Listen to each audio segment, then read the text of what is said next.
जय हिंद दोस्तों। Political science glossary पर आपका स्वागत है। ये चैनल पॉलिटिकल साइंस और सिविक्स की स्टडी को समर्पित है।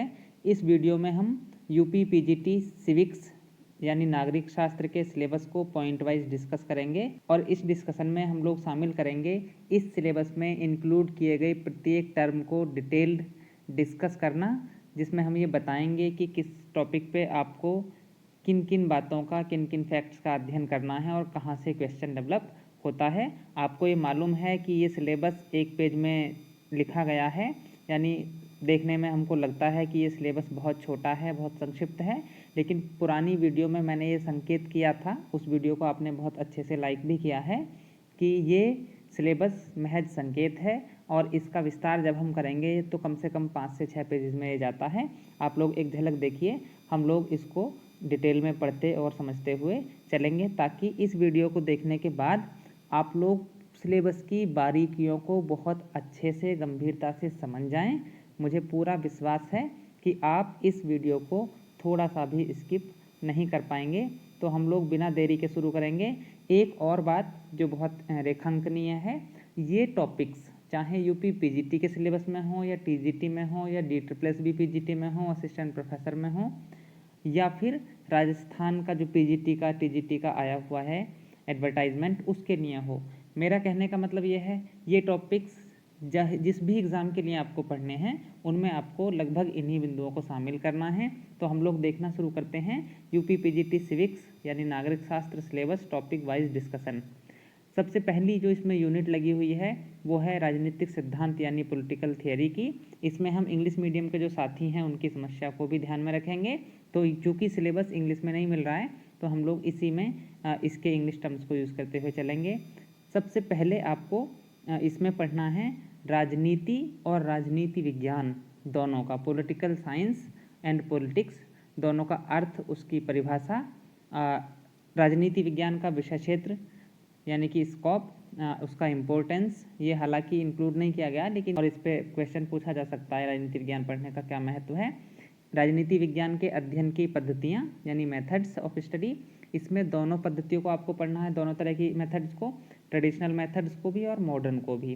ट्रेडिशनल में आमतौर पे institutional method, legal formal method, philosophical method, historical method, ये सब आते हैं। और मॉडर्न मेथड्स या अप्रोचेज में आते हैं बिहेवियरल और पोस्ट बिहेवियरल रिवोल्यूशन ना। तो इनको आपको पढ़ना है। व्यवहारवाद और उत्तर व्यवहारवाद को बहुत अच्छे से गंभीरता से पढ़ लेना, क्योंकि यहाँ से क्वेश्चन निश्चित रूप से आता ही है, इसमें कोई शक नहीं है। जहाँ तक राजनीति विज्ञान की परिभाषाओं का सवाल है तो उसमें आपको करना है गार्नर को, गिलक्राइस्ट को, गैटिल को, जेलिनेक को, पॉल जेनेट को, फ्रेडरिक पोलाक को। फ्रेडरिक पोलाक के बारे में आपने पढ़ा होगा कि इसने राजनीति को 2 पार्ट्स में बांटा है, सैद्धांतिक और व्यवहारिक राजनीति। राजनीति विज्ञान के विषय क्षेत्र की बात करते समय विषय क्षेत्र के विषय में हम लोग ट्रेडिशनल अप्रोच और मॉडर्न अप्रोच दोनों को देखेंगे। ट्रेडिशनल अप्रोच में ये माना जाता था कि राजनीति विज्ञान राज्य का अध्ययन है, कुछ लोग मानते हैं, कुछ लोग सरकार का अध्ययन इसको बताते हैं और कुछ दोनों का अध्ययन बताते हैं। इसके साथ साथ आपको जो विषय क्षेत्र संबंधी मॉडर्न अप्रोचेज हैं जिसमें बिहेवियरल और पोस्ट बिहेवियरल अप्रोच हैं, उन दोनों को भी अच्छे से देख लेना है।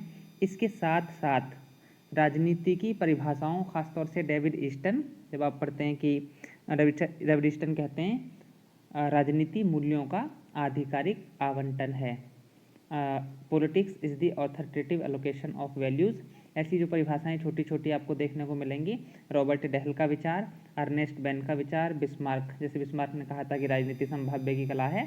तो इस प्रकार के जो यूनिक स्टेटमेंट रहते हैं बहुत छोटे छोटे, वो कई सारे स्टेटमेंट टीजीटी या पीजीटी की परीक्षाओं में आते हैं, उनको देखते चलना है। राजनीति विज्ञान का अन्य विज्ञानों से संबंध, हालांकि इसको टॉपिक के नाम से सिलेबस में इंक्लूड नहीं किया गया है, लेकिन आप देखेंगे कि समाजशास्त्र, इतिहास, अर्थशास्त्र, भूगोल, दर्शन शास्त्र और मनोविज्ञान से इसका क्या संबंध है, बहुत गंभीरता में नहीं जाना है। इसमें खासतौर से सीले, फ्रीमैन, प्रोफेसर गिडिंग्स, बार्कर और जो मेजर विश्लेषक या एनालिस्ट हैं उनके स्टेटमेंट्स को जरूर ध्यान में रखना है। जैसे आपने पढ़ा होगा इतिहास अतीत की राजनीति और राजनीति वर्तमान का इतिहास। एक ये भी पढ़ा होगा कि राजनीति विज्ञान के बिना इतिहास का कोई फल नहीं और इतिहास के बिना राजनीति विज्ञान का कोई मूल नहीं। तो ऐसे जो स्टेटमेंट्स हैं उनको ज़रूर देखते जाइएगा। और इसमें जहाँ तक संबंधों का सवाल है तो Max Weber, Adam Smith, August Comte, Ricardo आदि के लेखन और चिंतन की मूलभूत जानकारी, केवल बेसिक जानकारी आपको लेनी है। बेसिक जानकारी में हम 2-3 चीज़ें करते हैं। एक तो किसी विचारक का नेटिव प्लेस कौन सा है, दूसरा उसकी मेजर बुक्स या राइटिंग्स कौन सी हैं, और तीसरा उसके मेजर कॉन्सेप्ट्स या थियरीज़ कौन सी हैं। जैसे मैक्स वेबर को अगर हम लोग पढ़ने लगें तो मैक्स वेबर बेसिकली जर्मनी के हैं। उनकी जो थियरीज़ हैं बेसिकली उनमें नौकरशाही का सिद्धांत, उनका सत्ता के 3 प्रकारों का डिवीज़न और उनकी आइडियल टाइप की अवधारणा। वैसे ही एडम स्मिथ को हम लोग बहुत शुरुआती या कहेंगे क्लासिकल इकोनॉमिस्ट मानते हैं, इकोनॉमिक्स के फादर के रूप में भी इनको जानते हैं। इनकी किताब an inquiry into the nature and causes of wealth of nations को हम लोग पढ़ते हैं, और उसके अलावा इन्होंने जो लेसेस फेयर की बात की थी उसको पढ़ते हैं। व्यक्तिवाद के बहुत शुरुआती विद्वान के रूप में इनको जानते हैं। ऐसी बेसिक किताब बातें इनके बारे में पढ़नी है। ठीक वैसे ही अगले विचारकों के विषय में करना है, बहुत गंभीरता में नहीं जाना है। ये बहुत महत्वपूर्ण है जो आगे बात हम लोग करेंगे। नागरिक शास्त्र, चूँकि विषय का नाम ही नागरिक शास्त्र है, आपको मालूम भी होगा कि उत्तर प्रदेश में राजनीति विज्ञान विषय को 12वीं कक्षा तक नागरिक शास्त्र या सिविक्स के नाम से पढ़ाते हैं। तो इसमें आपको चूँकि राजनीति विज्ञान किताबों में नागरिक शास्त्र के बारे में कुछ नहीं मिलेगा, तो नागरिक शास्त्र की प्रमुख परिभाषाएं खासतौर से F G Gold, Puntambekar, Ambadatta Pant और वाइट की परिभाषाएं, आदर्श नागरिक के गुण, इन सब चीज़ों को थोड़ा थोड़ा किसी 12वीं कक्षा की किताब से देख लेना है। अब चूँकि एनसीईआरटी लगा दी गई है सिलेबस में, तो उसमें भी नहीं मिलेगा। तो आप लोग 3-4 साल पहले की कोई 12वीं की किताब देखेंगे नागरिक शास्त्र की, तो उसमें आपको आसानी से मिल जाएगा। इसको जरूर तैयार कर लें, क्योंकि 1-2 क्वेश्चन यहाँ से आ जाते हैं। राजनीति, राजनीतिक दर्शन के इतिहास पर लिखी गई महत्वपूर्ण किताबें तथा कथन, ये पोर्शन भी बहुत इंपॉर्टेंट है, ज़रूर देखिए। फिर अगला जो टॉपिक इसमें इंक्लूड किया गया है वो है राज्य। मैं इसके बारे में अक्सर अपनी कक्षाओं में भी बच्चों से जिक्र करता हूँ कि राज्य बहुत महत्वपूर्ण कंसेप्ट है, बल्कि मैं कहूँगा कि यदि ये मजबूरी हो जाए कि राजनीति विज्ञान के विषय क्षेत्र को एक शब्द में डिफाइन करना पड़े, तो वो शब्द कोई और नहीं बल्कि राज्य ही होगा। आपने गार्नर का स्टेटमेंट भी सुना होगा, political science begins and ends with the state, यानी राजनीति विज्ञान का प्रारंभ और अंत राज्य के साथ होता है। तो राज्य एक बहुत विस्तृत कॉन्सेप्ट है, इसको उतने ही विस्तार से पढ़िए, कोई भी जल्दबाजी इसके साथ मत कीजिए, क्योंकि इसके आसपास आपके कई सारे क्वेश्चंस घूमेंगे। इसमें हम लोग क्या पढ़ेंगे, हम लोग थोड़ा सा पॉइंट आउट करते हैं। राज्य में सबसे पहले उसके तत्व आप जानते हैं, जनसंख्या, निश्चित भूभाग, सरकार और संप्रभुता, यानी कि population, defined territory, government and sovereignty. जनसंख्या में किसने कितनी बताई, जैसे प्लेटो ने बताई थी 5040, फिर उसके बाद रूसो ने बताई 10,000 जनसंख्या, अरस्तु ने यह कहा कि जनसंख्या बहुत कम भी ना हो और बहुत ज़्यादा भी ना हो। इसको थोड़ा सा पढ़ेंगे। इसके बाद निश्चित भूभाग के विषय में पढ़ेंगे, जो राज्य का दूसरा तत्व है। तीसरा तत्व सरकार है, जो बहुत इम्पोर्टेंट है। इसमें हम सरकार के अंग, जिसमें लेजिस्लेटिव, एग्जीक्यूटिव और जुडिशियरी क्रमशः है। उसके बाद सरकार के स्वरूप, सरकार के स्वरूपों में हम लोकतंत्र और अधिनायक तंत्रीय सरकार, यानी democratic and dictatorial type of government, parliamentary and presidential form of government, unitary and federal form of government, इनकी विशेषताएं क्या हैं और इनमें अंतर क्या है, प्रमुख देशों में इनके चलन के विषय में हम लोग पढ़ेंगे। सरकार के अंगों में पढ़ते हुए हम लोग उनका गठन कैसे होता है, उनकी कार्य और शक्तियाँ क्या हैं, और विधायिका कार्यपालिका के प्रकार कौन से हैं, न्यायपालिका की अलग अलग देशों में क्या स्थिति है, इसको जानेंगे। इसके बाद हम लोग आगे बढ़ेंगे और राज्य के विकास के विषय में पढ़ेंगे। आप लोग जानते हैं कि यूनानी जो कॉन्सेप्ट है नगर राज्य का, जो बहुत शुरुआती कॉन्सेप्ट है, वो नगर राज्य से शुरू होता है, और आज हम राष्ट्र राज्य यानी नेशन स्टेट से होते हुए ग्लोबल स्टेट की बात कर रहे हैं, विश्व राज्य या विश्व सरकार की बात कर रहे हैं। तो ये डेवलपमेंट कैसे हुआ और किन चरणों से होते हुए गुजरा है, इसको हम लोग पढ़ेंगे, जानेंगे। यहाँ से क्वेश्चन अक्सर बनता है। राज्य की उत्पत्ति विषयक सिद्धांत, ये सबसे महत्वपूर्ण सेक्शन है, और यहाँ से बहुत सीधे सीधे और सरल से प्रश्न आते हैं। अब प्रश्नों की प्रकृति थोड़ी टेक्निकल होगी, मुझे ऐसा लगता है। इसमें सबसे पहले हम लोग दैवीय उत्पत्ति यानी कि डिवाइन थियरी के बारे में पढ़ेंगे, जो ये मानता है कि राज्य का जो जन्म है वो दैवीय शक्तियों से हुआ है, या राज्य को पृथ्वी पर ईश्वर ने ही बनाया, और राजा जो होते हैं वो ईश्वर के प्रतिनिधि होते हैं। ये बेसिकली ऐसे विचारकों और ख़ास तौर से जो निरंकुश शासक थे, जो अपनी निरंकुश शक्ति को बनाए रखना चाहते थे, उसको लेजिटिमेट करना चाहते थे किसी भी तरीके से, उनके द्वारा इस सिद्धांत को समर्थित किया गया, ऐसे विद्वानों के द्वारा। इसमें खासतौर से हम किसी भी सिद्धांत को पढ़ते समय, चूँकि दैवीय उत्पत्ति सिद्धांत राज्य की उत्पत्ति की व्याख्या करने वाला सबसे प्राचीन सिद्धांत है, इसलिए हम लोगों ने इसको सबसे पहले लिखा है। इसमें हम प्रमुख प्रतिपादक कौन कौन से हैं, जैसे दैवीय उत्पत्ति में देखेंगे तो जेम्स प्रथम हैं, रॉबर्ट फिल्मर हैं, मध्यकालीन ईसाई विचारक हैं, और भारतीय राजनीतिक चिंतन में भी इस सिद्धांत की झलक प्राचीन भारत में देखने को मिलती है, उसको जानेंगे। शक्ति सिद्धांत में हम लोग फिर से वही करेंगे, इसकी मुख्य मान्यताएं क्या हैं। प्रमुख प्रतिपादक में ओपनहीमर, जेंग्स, वोल्टेयर, नीत्शे आदि हैं, इसको देखेंगे। सामाजिक संवेदना सिद्धांत आप लोग बिल्कुल निश्चित रूप से इस बात से सहमत होंगे और जानते भी होंगे, ये बहुत ही महत्वपूर्ण है। सामाजिक संवेदना सिद्धांत में हम खासतौर से उसकी विशेषताएं क्या हैं, उसकी मूल मान्यताएं क्या हैं, इसको देखेंगे। हॉब्स, लॉक, रूसो जो तीनों संविदावादी यानी कॉन्ट्रेक्चुअलिस्ट विचारक हैं, उनको पढ़ेंगे। खासतौर से हॉब्स की जब हम बात कर रहे हैं तो उसका व्यक्तिवाद, उसका सामाजिक संवेदना, उसका निरंकुशवाद और भौतिक शास्त्र का प्रयोग राजनीति विज्ञान में वो कैसे करता है, इसको जानेंगे।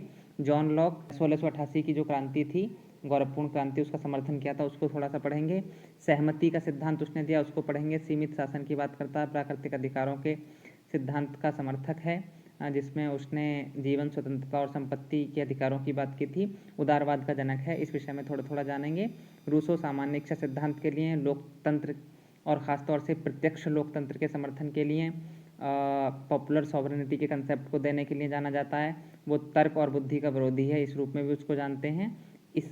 इन पॉइंट्स के आसपास हम रूसो के चिंतन को बुनेंगे। बल्कि आधुनिक समय में जिन विचारकों ने संविदा सिद्धांत को पुनर्जीवित किया है, जिसमें जॉन रॉल्स, रॉबर्ट नॉजिक और मिल्टन फ्रीडमैन का नाम बहुत महत्वपूर्ण है, इनके चिंतन को, इनकी प्रमुख किताबों और सिद्धांतों को भी हम लोग पढ़ेंगे। विकास सिद्धांत या ऐतिहासिक या विकासवादी सिद्धांत यानी डेवलपमेंटल थियरी ऑफ स्टेट या हिस्टोरिकल थियरी, जो बहुत महत्वपूर्ण है। और एक क्वेश्चन अक्सर पूछा जाता है कि राज्य की उत्पत्ति की व्याख्या करने वाला सबसे वैज्ञानिक या तार्किक सिद्धांत कौन सा है, तो वो निश्चित रूप से विकासवादी सिद्धांत है। इसमें प्रमुख प्रेरक तत्व कौन से हैं जिनसे राज्य का विकास हुआ है, विचारक कौन कौन है, सर्वाधिक तार्किक सिद्धांत है मैंने कहा ये, और राज्य के विकास की व्याख्या किस ढंग से करता है, इसको हम लोग पढ़ेंगे। इसमें अरस्तु से लेकर के मैकाइवर से होते हुए बहुत सारे विचारक आपको इसमें पढ़ने को मिलेंगे। राज्य के स्वरूप विषयक यानी उसका नेचर कैसा है, इसके विषय में हम सबसे पहले भारतीय चिंतन में जाएंगे तो सप्तांग सिद्धांत यानी कि 7 अंगों वाला सिद्धांत, जिसमें स्वामी, अमात्य, जनपद, दुर्ग, कोष, दंड, मित्र नामक 7 अंग हैं राज्य के, ये पढ़ेंगे हम लोग। और सप्तांग सिद्धांत में खासतौर से मनु, कौटिल्य, शुक्र के विचारों को पढ़ेंगे, इनकी रचनाओं के विषय में थोड़ा थोड़ा जानेंगे। वेस्टर्न थॉट में जब हम लोग जाएंगे तो मातृ सत्तात्मक सिद्धांत, पितृ सिद्धात्मक सिद्धांत, सावयवी यानी ऑर्गेनिक थियरी, मार्क्सिस्ट थियरी, इसको जानेंगे। राज्य का कार्यक्षेत्र विषयक सामान्य विचार पढ़ेंगे और उससे संबंधित सिद्धांत कौन से हैं, ये और भी ज़्यादा इम्पोर्टेंट है। इसमें इंडिविजुअलिस्ट या लिबरलिस्ट जो थिंकर्स हैं उनको पढ़ेंगे, एनार्किस्ट्स को पढ़ेंगे, सोशलिस्ट्स को पढ़ेंगे, कम्युनिस्ट को पढ़ेंगे, गांधीयन जो थिंकर्स हैं उनको पढ़ेंगे।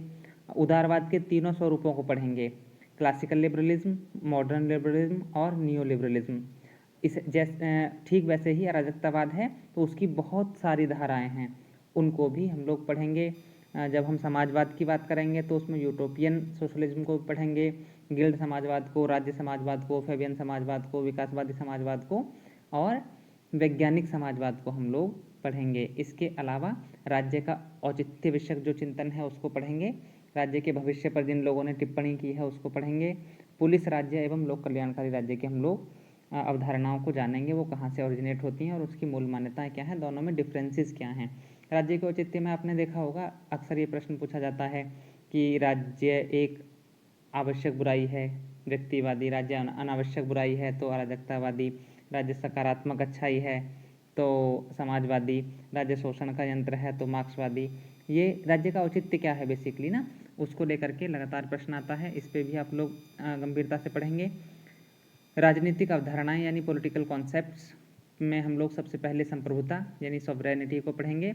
इसमें सॉवरेनिटी का अर्थ, शाब्दिक उत्पत्ति उसकी परिभाषाएं यानी डेफिनेशंस, कैरेक्टरिस्टिक्स, और फिर इसमें ख़ास तौर से हम विचारकों की जब बात करेंगे तो बॉन्दा, जीन बॉन्दा जिनका पूरा नाम है, थॉमस हॉब्स और जॉन ऑस्टिन, इसके बाद ग्रोसियस, ये basically monistic theory of sovereignty से संबंधित विचारक हैं, इनको पढ़ेंगे। उसके बाद प्लूरलिस्टिक थियरी ऑफ सॉवरेनिटी यानी कि बहुलवादी सिद्धांत में Laski, MacIver, Gierke, Maitland, Figgis, Barker, Cole आदि को पढ़ेंगे। और इसमें ज़्यादा पढ़ने लायक जो विचारक हैं वो है लॉस्की और मैकाइवर। बाकी जो हैं इनके कोट्स वगैरह आप लोगों को देखने हैं केवल और किताबें देखनी हैं। संप्रभुता के प्रकार यानी टाइप्स ऑफ सॉवरेनिटी, जिसमें titular sovereignty, legal sovereignty, political sovereignty. Political sovereignty की बात करने वाला पहला विचारक डॉयसी है, इसलिए इसको लिखा हुआ है। पॉपुलर सॉवरेनिटी की बात करने वाला पहला विचारक रूसो है, इसको लिखा है। डी ज़ूरी और de facto type of sovereignty के बारे में हम लोग पढ़ेंगे। ऑस्टिन का संप्रभुता सिद्धांत और ख़ासतौर से उसकी संप्रभुता की परिभाषा निश्चित रूप से बहुत महत्वपूर्ण है। कानून यानी कि लॉ, इसका अर्थ परिभाषाएं पढ़ेंगे। कानून के प्रकार कौन कौन से हैं उसको जानेंगे। कानून के सोर्सेज यानी स्रोत कौन से हैं उसको जानेंगे। कानून और नैतिकता यानी लॉ एंड मोरालिटी में क्या संबंध है, लॉ और लिबर्टी में क्या संबंध है, इसको भी हम लोग पढ़ेंगे। एक बात और मैं जो अंडरलाइन कर दूं यहाँ पर, मैंने इस चैनल पर काफ़ी सारी वीडियोज़ अपलोड की हैं जिसमें जो अभी के लिए पढ़ने योग्य या सुनने योग्य वीडियोज़ हैं वो ख़ासतौर से DSSB और UP, TGT, PGT, GDC, GIC के जो प्रीवियस पेपर्स हैं उनको डिस्कस किया हुआ है। आप लोग अगर एक भी वीडियो को देखेंगे ईमानदारी से तो आप ये पाएंगे कि वो निश्चित रूप से आपकी इस लेवल की किसी भी एग्ज़ाम की तैयारी के लिए बेहद कारगर हैं। उसके क्वेश्चंस बेशक कम कारगर आपको लगें या लगे कि ये तो DSSB का है, हमारे यहाँ नहीं आएगा, पहली बात तो ऐसा है ही नहीं। दूसरा, अगर आप मान भी लें तो उसकी जो एक्सप्लेनेशन मैंने की है वो पूरी शिद्दत से की है और मैंने कोशिश की है कि किसी एक क्वेश्चन को डिस्कस करते समय हम उसके आसपास के जो कॉन्सेप्ट्स और फैक्ट्स हैं उसको भी समझते जाएं। इसलिए जो बच्चे गंभीरता से तैयारी कर रहे हैं, अच्छे से करना चाहते हैं, हेल्प लेना चाहते हैं, तो वो उन वीडियोज़ को भी देख सकते हैं, आपको निश्चित रूप से कुछ लाभ मिलेगा। आगे बढ़ते हैं। स्वतंत्रता यानी कि लिबर्टी के हम नकारात्मक और सकारात्मक पहलू को पढ़ेंगे, उसकी परिभाषाएं क्या हैं। JS मिल का जो स्वतंत्रता संबंधी चिंतन है उसको ज़रूर जानेंगे, ख़ासतौर से उसकी विचार की और कार्य विषयक जो स्वतंत्रताएं हैं उसके विषय में। हीगल का विचार क्या है ये भी जानेंगे। इसका आशय यह है कि हम स्वतंत्रता को परिभाषित करने का जो उदारवादी और आदर्शवादी नज़रिया है उसमें दोनों में डिफ्रेंशिएट भी करेंगे और दोनों को पढ़ेंगे भी। स्वतंत्रता एवं समानता और स्वतंत्रता और कानून में परस्पर संबंध क्या है इसको जानेंगे। स्वतंत्रता के प्रकार कौन से होते हैं, टाइप्स ऑफ लिबर्टी, इसको भी पढ़ेंगे। ठीक वैसे ही समानता के विषय में करेंगे। इक्वलिटी के विषय में इक्वलिटी का मीनिंग, उसकी डेफिनेशन, उसके टाइप्स, इक्वलिटी एंड लिबर्टी में संबंध, और सामाजिक न्याय की प्रमुख योजनाओं के विषय में थोड़ा थोड़ा हम लोग पढ़ते जाएंगे। अधिकार यानी कि राइट्स महत्वपूर्ण कॉन्सेप्ट है, इसका अर्थ, इसकी परिभाषाएं, ख़ासतौर से बौसांक की परिभाषा इसमें लगातार पूछी जाती है, लॉस्की की भी आती है। अधिकार सामाजिक जीवन की वे परिस्थितियाँ हैं जिनके अभाव में कोई व्यक्ति अपने व्यक्तित्व का विकास नहीं कर सकता, ये लॉस्की की परिभाषा है। इसके प्रकार कौन से हैं, प्रकार बहुत महत्वपूर्ण हैं, कई सारे प्रकार हैं जिसमें ख़ासतौर से हम लोग प्राकृतिक अधिकार, मानव अधिकार, मौलिक अधिकार, इन सब में डिफरेंसेस, राजनीतिक अधिकार, कानूनी अधिकार, नैतिक अधिकार और वर्तमान नव उदारवादियों के जो विचार हैं इस पर, उनको भी हम लोग पढ़ेंगे। अधिकारों का विकास का जो इतिहास है जो 1215 के मैग्ना कार्टा से शुरू होता है वहाँ से, और 1948 की जो डिक्लेरेशन है ह्यूमन राइट्स की, उसके बाद भी अधिकारों की कई सारी पीढ़ियाँ हैं, ख़ासतौर से मानव अधिकारों की, जिसमें पहली नागरिक और राजनीतिक अधिकारों की है, दूसरी आर्थिक सामाजिक अधिकारों की है और तीसरी ग्रुप राइट्स की है, उसको भी आप लोग ज़रूर पढ़ लें। न्याय की बात करते समय सबसे पहला विचारक प्लेटो है, अरस्तू है, फिर रॉल्स, नॉजिक, अमर्त्य सेन के विचार। सामाजिक, आर्थिक और राजनीतिक न्याय क्या है इसको भी आप लोग पढ़ेंगे। राजनीतिकवाद यानी पॉलिटिकल इज्म्स में कौन कौन से वाद हैं, इसमें व्यक्तिवाद है, उदारवाद है, प्रत्ययवाद है, अराजकतावाद है। आदर्शवाद यद्यपि सिलेबस में नहीं है लेकिन मैं मान ही नहीं सकता कि ये सिलेबस में नहीं है, क्योंकि इससे लगातार क्वेश्चन आते भी हैं। और व्यक्तिवाद, उदारवाद को आप लोग तब तक समझ ही नहीं पाएंगे जब तक आप उसको आदर्शवाद के कंपैरिजन में नहीं पढ़ेंगे। तो आदर्शवाद को भी पढ़िए, उसमें ख़ासतौर से हीगल बहुत महत्वपूर्ण हो जाता है, और उसके अलावा भी कई सारे विचारक हैं। फांसीवाद, वैज्ञानिक समाजवाद को जब आप पढ़ेंगे तो उससे पहले आपको स्वप्न लोकीय समाजवाद यानी यूटोपियन सोशलिज्म को पढ़ना ही है, बेशक उसमें कोई शक नहीं है। उसमें जितने भी विचारक हैं, सेंट साइमन हैं, चार्ल्स फूरिये हैं, और भी जितने विचारक हैं उन सबको पढ़िए, उनकी किताबें पढ़िए। प्रजातंत्र बहुत बहुत बहुत महत्वपूर्ण है, उसका जो ट्रेडिशनल कॉन्सेप्ट है उसको भी पढ़िए, जो वलियन नामक यूनानी दार्शनिक से शुरू होता है। फिर उस परिभाषा को दोहराते हैं अब्राहम लिंकन 1863 के गेट्सबर्ग भाषण में, उसमें जाइए। फिर प्रजातंत्र की जो वर्तमान थियरीज डेवलप हुई हैं उनको भी आप लोग ज़रूर पढ़ें, जिसमें एक विचार है एंड ऑफ हिस्ट्री का, फ्रांसिस फुकुयामा का, उसको थोड़ा सा देख लीजिए। इसके अलावा आप लोग डेलिबरेटिव डेमोक्रेसी के विषय में, कंसोशिएशनल डेमोक्रेसी के विषय में, इन सब के विषय में लगातार पढ़िए। बहुत सारे नए विचार डेमोक्रेसी को लेकर डेवलप हुए हैं, किसी अच्छी किताब से पढ़िए। और साथ साथ आप अधिनायक तंत्र के विषय में, प्रमुख अधिनायक तंत्रीय सरकारें कौन कौन सी हैं उनको पढ़िए।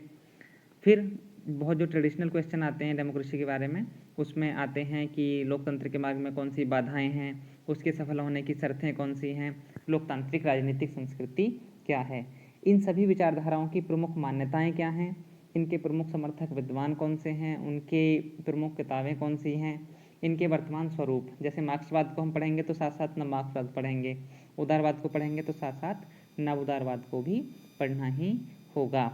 राज्य के कार्यक्षेत्र के विषय में, उन राज्य की उपयोगिता के विषय में, राज्य के भविष्य के विषय में इन विचारधाराओं का क्या मत है, उसको भी आप लोग पढ़ते जाइए। तो यहाँ तक मैंने डिस्कस किया है इस वीडियो में। अगली वीडियो में हम डिस्कस करेंगे जो इससे जुड़ा हुआ है काफ़ी मायनों में, कि राजनीतिक दर्शन में जो विचारक लगे हुए हैं आपके, उसमें आपको कौन कौन सी बातें बहुत महत्वपूर्ण हैं जो पढ़नी है। और फिर अगली यूनिट होगी तुलनात्मक राजनीति की। मेरी कोशिश रहेगी कि लगभग छोटी छोटी 3 वीडियोज़ में मैं इस सिलेबस के सभी पहलुओं को छू जाऊँ। आपने देखा कि ये 4 पेजेस का सिलेबस है जो एक ही यूनिट को डिटेल में दर्शाता है। आप लोग चैनल के साथ जुड़े रहिए और इसी तरह से शेयर करते रहिए जैसे आपने किया है अभी तक। हम लोग ऐसी ही कंटेंट डेवलप कर करके आपके साथ शेयर करते रहेंगे। उम्मीद है ये वीडियो आपको पसंद आया होगा। और इसने जो टीजीटी पीजीटी का सिलेबस है, इसको पढ़ते समय आपको किन पहलुओं को, किन बिंदुओं को ध्यान में रखना है, कितना एक्सटेंसिव पढ़ना है, इस पर ज़रूर आपकी दृष्टि को क्लियर किया होगा। मैं ऐसी उम्मीद करता हूँ। साथ ही एक बात और, आपको इस पोर्शन को जो मैंने अभी डिस्कस किया है, आपको कहाँ से पढ़ना है, आपको पढ़ना है एडी आशीर्वादम सर की किताब से। वो बहुत ही महत्वपूर्ण, महनीय किताब है। उसको पढ़ने के बाद मुझे नहीं लगता कि आपको कोई भी क्लैरिटी की कमी रहेगी। तो ऐसे ही पढ़ते रहिए, जुड़े रहिए चैनल के साथ। मिलेंगे जल्दी ही अगली वीडियो में, यानी इसके पार्ट 2 में। तब तक के लिए जय हिंद, वंदे मातरम।